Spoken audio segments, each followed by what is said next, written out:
Voilà, donc on enchaîne directement avec un autre livre.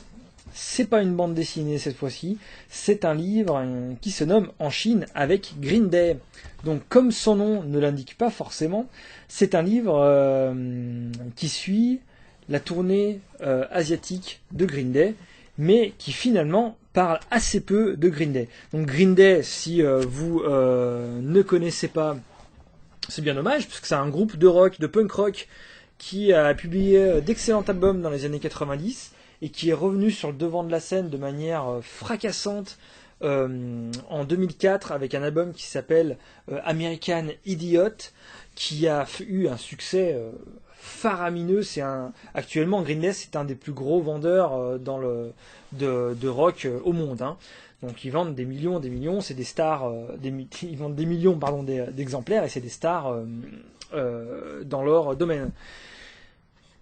Ce livre donc n'est pas vraiment un livre sur Green Day. En fait, Green Day a proposé à une de ses anciennes connaissances, donc l'auteur Aaron Cometbus, de les suivre sur leur tournée asiatique. Cet Aaron Cometbus, c'est pas n'importe qui, en fait, c'est un activiste, ou plutôt un idéologue de la philosophie punk des années 90. C'est une personne qui publie un fanzine. Donc un fanzine, vous savez, c'est ces magazines non professionnels, publiés en général par les personnes qui l'écrivent, sur les thèmes particuliers, en général sur la culture underground. Donc là, c'est un fanzine de punk de la scène de Berkeley, c'est en Amérique. Et cet Aaron Cometbus, il se trouve qu'il a été l'un des acteurs des premiers temps de Green Day. Il a été roadies de Green Day. Donc roadies, c'est la personne qui s'occupe un petit peu de porter le matériel, d'installer le matériel lors des tournées. Quand c'est des petits groupes, en fait, le roadies s'occupe un petit peu de tout. Donc ce Aaron Cometbus a un lien assez particulier et un lien amical assez intime en fait avec Green Day, en tout cas avec le Green Day des débuts, hein, de la fin des années 80, début 90. Et donc Green Day, le Green Day actuel de 2010, lui a proposé de venir de les accompagner lors de leur tournée. Et donc Aaron Cometbus a publié un compte rendu, si on veut, de cette tournée. Dans le fanzine, dont là c'est la traduction qui a été faite par une toute petite maison d'édition qui s'appelle le Chachufi, une maison d'édition de Lyon. Alors je peux vous dire que je suis tombé sur ce livre complètement par hasard en allant faire des achats pour la médiathèque dans une librairie indépendante à Lyon. Posé sur même pas dans le domaine musical, il était posé un peu sur la table des curiosités, des éditeurs indépendants. Donc je suis tombé complètement par hasard dessus et c'est d'autant plus étonnant que le sujet est quand même Green Day, qui est quand même le groupe qui vend énormément, comme je viens de le dire, d'albums. Et je suis bien content d'être tombé dessus et ça aurait été vraiment dommage que ça passe sous mon radar, parce que ce compte rendu de tournée est en fait bien plus qu'un compte rendu de tournée. C'est à la fois un récit de voyage, c'est à la fois un commentaire sur la musique, comment aborder la musique quand on est punk, qu'on a une idéologie punk, et sur le groupe même Green Day en tant que groupe.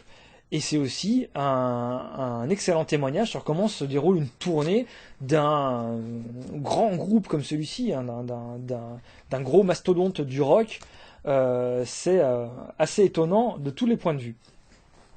Alors pour revenir sur l'histoire de Green Day, parce que c'est complètement lié au sujet de ce livre et à l'intérêt en fait de ce livre. Green Day, c'est un groupe qui a émergé à la fin des années 80 dans la ville de Berkeley, à une époque où le punk ne se vendait plus, en tout cas le punk tel qu'il a été, la vague punk telle qu'elle est sortie en 77, la vague punk c'est 1977, les Sex Pistols, les Clash, on a le droit pendant un an à une déferlante à une déferlante musicale qui transforme complètement la physionomie, on va dire, de l'édition musicale, la façon même de faire de la musique. Mais ça ne dure qu'un temps, c'est pour ça qu'on dit souvent une vague, qu'on dit la vague punk, c'est-à-dire que ça ne dure qu'un temps. Dès le début des années 80 déjà, le mouvement punk ne se renouvelle pas tellement. Les grands groupes, donc les Sex Pistols, produisent plus d'albums. Pardon, les Clash, qui est l'autre grand groupe punk, va un petit peu étoffer sa musique d'autres influences et sortir un petit peu du canon originel du punk. Et finalement, entre les années 80 et la fin des années 90, il ne se passe pas grand-chose au niveau du punk. Ça a quand même eu des répercussions, donc je l'ai dit, très importantes dans la musique, et ça a créé une scène aussi hardcore, donc une version punk beaucoup plus brutale et beaucoup plus politisée. Mais qui a eu un succès quand même assez important en Amérique et qui a amené une idéologie particulière, cette idéologie du do it yourself, donc on peut traduire par fais-le tout seul, qui veut dire en gros si la musique telle que tu l'entends un peu de partout à la radio, la musique qui est produite, qui sort en disque, ne te plaît pas, eh bien il n'y a qu'une seule chose à faire, tu prends ta guitare et tu fais de la musique toi-même. Et non seulement tu la fais toi-même, mais tu la vends toi-même, tu fais tes affiches toi-même, tes pochettes toi-même, tu fais tout toi-même, tu ne passes pas par les maisons de disques, tu fais tout toi-même et tu évites comme ça de vendre, on va dire assez vulgairement, de vendre ton âme au diable de l'industrie musicale. C'est ce que veut dire un peu do it yourself. Ce mouvement, cette manière d'aborder plutôt la musique a eu de grandes répercussions, notamment sur la scène rock. Toute une partie de la pop indépendante a utilisé cette façon de faire. Je pense à Sonic Youth, à Dinosaur Jr., toute une partie de la scène rock du début des années 90, et évidemment le mouvement grunge qui est sorti de cette pratique de do it yourself, Nirvana étant l'un des fers de lance. Et ce mouvement do it yourself a préfigurer aussi la seconde vague punk. C'est une seconde vague, cette fois-ci américaine, qui vient dans les années 90 et qui a vu émerger des groupes donc comme Green Day ou d'autres que vous connaissez probablement comme The Offspring, comme Blink, Sum 41, qui ont eu leur moment de gloire soit dans les années 90, et ça a perduré un petit peu au début des années 2000. C'est une vague qui est aussi retombée assez rapidement, mais si vous avez été adolescent ou un petit peu intéressé par la scène rock dans les années 90, c'était quasiment impossible de pas passer à travers cette vague. Donc cette punk reprend un petit peu les principes de la scène punk des années 70, des accords assez simples, des chansons très directes, et avec cette fois-ci, je dirais, des mélodies un peu plus marquées, une recherche mélodique plus intéressante, mais non, on va dire plus raffinée, et une musique plus rapide. On accélère beaucoup par rapport au punk des années 70. Donc, en tant qu'acteur très important de cette scène punk-là, Green Day commence dans les années 80 en tant que petit groupe. Ils vont publier 2 albums chez la maison d'édition, c'est Lookout, c'est une petite maison de disques, pareil sur le mode do it yourself. Pendant ces quelques années-là, Aaron Cometbus, donc l'auteur du livre actuel, va être roadies de ce groupe-là et va se lier d'amitié avec Green Day. Green Day va commettre l'infamie d'aller signer vers une major, vers une grosse maison de disques, et ils vont sortir dans une grosse maison de disques leur 3e album qui sera un succès fracassant, un succès planétaire avec l'album Dookie, dont vous avez peut-être entendu, je l'espère, car l'album est excellent au demeurant, déjà des extraits. Suite à ça, Green Day se détache un petit peu de ses anciennes amitiés de punk indépendant. Aaron Cometbus va un petit peu les perdre de vue. Un petit peu, je dis, parce que il dit dans son livre qu'il continue quand même à s'écrire, à se voir. Green Day va perdre un petit peu de sa base de fans, va vendre moins d'albums au fur et à mesure. Il y a 3 albums qui vont suivre l'album Dookie.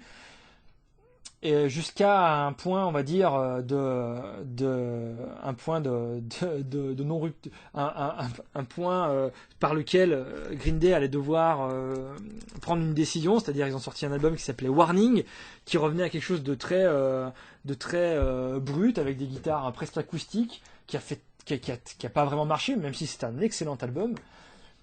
Green Day va se remettre en question à ce moment-là, et le chanteur de Green Day, Billy, j'ai mangé son nom, c'est Billy Joe, j'ai mangé son nom, tant pis. Billy Joe Armstrong, voilà, Billy Joe Armstrong va se mettre en tête de créer un opéra rock qui sortira en 2004 et qui va remettre Green Day sur le devant de la scène encore plus fortement que dans les années 90. Ils vont vendre énormément d'albums avec des chansons un peu plus politiques, des chansons post 11 septembre, avec une critique assez virulente de la politique Bush de l'époque. Quoi qu'il en soit, Green Day revient sur le devant de la scène et est maintenant un des acteurs et un des plus gros vendeurs de disques du rock. Voilà donc pour le contexte et le groupe en lui-même. Et donc Aaron Cometbus suit ce groupe-là de manière un peu détachée. Lui reste toujours un idéologue, on va dire, de la scène punk, alors que la scène punk n'existe plus vraiment là actuellement et même depuis les années 2010. Il embarque dans cette tournée et il nous donne sa vision des choses très particulière, c'est-à-dire qu'il se pose beaucoup de questions sur est-ce que Green Day a fait le mauvais choix ou est-ce qu'il a fait le bon choix, est-ce que c'est des traîtres à la cause punk ou est-ce que finalement c'est eux qui ont eu la bonne raison, finalement c'est eux qui continuent à faire de la musique alors que la plupart des groupes punk des années 90 n'en font plus. Il se pose beaucoup de questions à ce niveau-là. Il parle de manière assez poignante de leur amitié de l'époque, de leur amitié actuelle, qui est toujours là. Ça donne droit à quelques scènes assez intimes, assez poignantes, comme je disais, entre Aaron Cometbus et les gens de Green Day. Et il se pose une question aussi assez fondamentale, qui est comment un groupe comme Green Day, qui a eu un succès tel qu'on le connaît actuellement, qui tourne depuis presque 30 ans, peut-il encore jouer ensemble ? Comment peut-il encore y avoir un lien d'amitié entre les personnes de ce groupe-là, avec les pressions qu'ils ont actuellement, les pressions si importantes qu'ils ont actuellement. Voilà, donc c'est ça qu'Aaron Cometbus décrypte, décortique, mais aussi il a une vision très particulière du voyage, c'est-à-dire que lui il considère ça aussi comme un voyage. Donc le livre se présente aussi comme un récit de voyage. On y découvre Bangkok, on y découvre Hong Kong ou Taïwan d'une manière qu'on n'avait jamais vue avant, qu'on n'a jamais vu avant. C'est rare que les récits de voyage soient écrits en général par des punks américains. Et là c'est assez intéressant parce que c'est un grand marcheur, donc souvent lui il y va pas pour travailler sur cette tournée là, il est pas roadies, il est juste invité, donc il fait de longues marches dans les villes dans lesquelles il est amené. Il a des réflexions très étonnantes sur les gens qu'il y rencontre. C'est extrêmement bien écrit, il a une écriture très directe, très belle et très drôle. C'est vraiment ça se lit très facilement. Et il se trouve que ce Aaron Cometbus est également, il le dit à un moment dans son récit, il est également un libraire, il est libraire de livres rares. C'est un grand passionné de livres et on le voit finalement quand il écrit, ce qui rend son écriture vraiment très très intéressante. Voilà pour ce livre qui a de nombreuses entrées. On y découvre donc à la fois comment fonctionne une tournée d'un grand groupe comme celui-ci.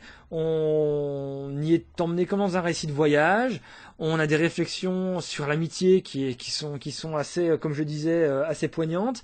Et donc un travail aussi sur qu'est-ce que l'éthique punk, qu'est-ce que l'éthique même juste dans une éthique artistique, dans une industrie, dans une industrie musicale, ou même c'est quelque chose qui va au-delà hein, de la réflexion juste sur la musique, hein, c'est juste sur toutes les industries artistiques qui est vraiment très intéressante.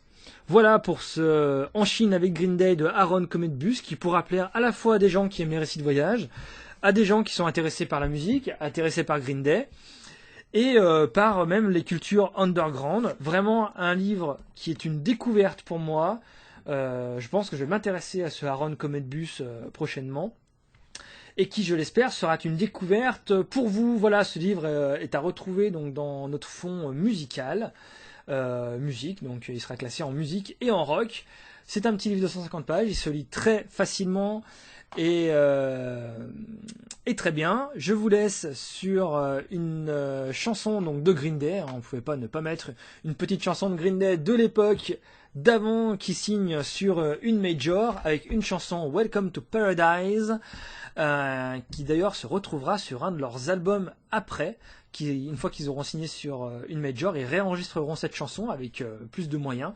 Mais là, vous avez la version brute de décoffrage avec le son de l'époque. Welcome to Paradise.